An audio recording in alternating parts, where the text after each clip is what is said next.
Well, Wealthsimple, a Canadian-based robo-advisor, has raised $51 million from Power Financial Group in its latest funding round. The startup currently manages just about 65,000 clients with room to grow in fintech. Joining us now from Toronto, Mike Katchen, CEO of Wealthsimple. So, Mike, your target audience is millennials. How does the product cater directly to them?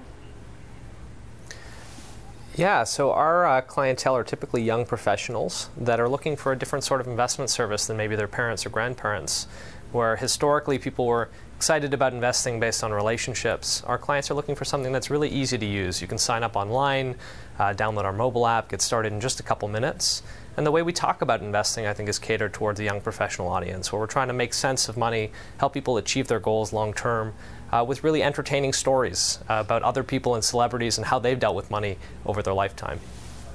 So isn't the goal to make money? So whether you're young or old, that's the end, idea?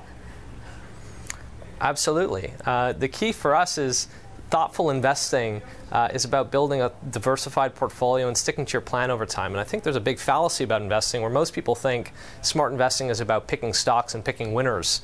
The data is very clear on this, that actually it's behaviors that set apart successful investors long term from those that aren't successful. And so things like our socially responsible investing portfolios that help clients build portfolios that align with their values actually set them up for long-term success. You operate now in the U.S., the UK, Canada. What are your plans for global expansion now that you have this new round of capital? I think we're really excited. I mean, we're one of the first, fintech companies in the space to expand globally. We think the challenges that exist in investing persist around the world, around access to financial advice, the cost of investing being too high.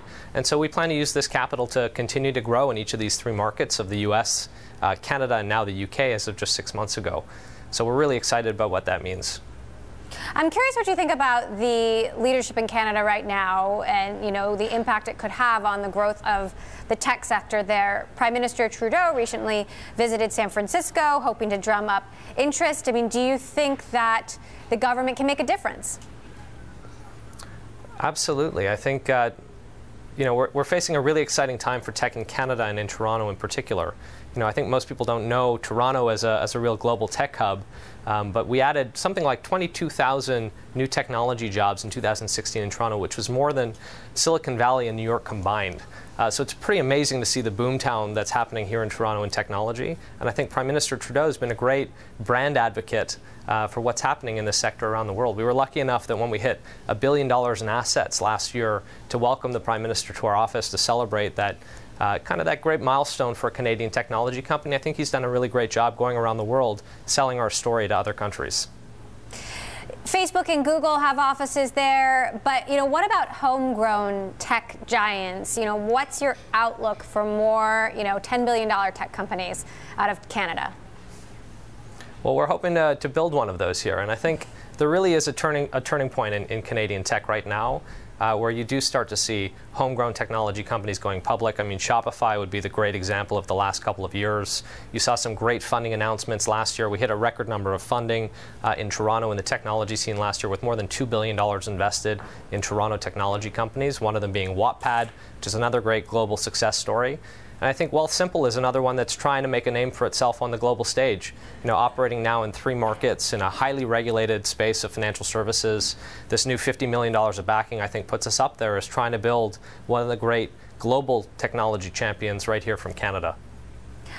And how is your strategy evolving when it comes to how to advise your clients, given the uncertain political environment, certainly in the United States and obviously in several places abroad, which can also lead to economic uncertainty as well?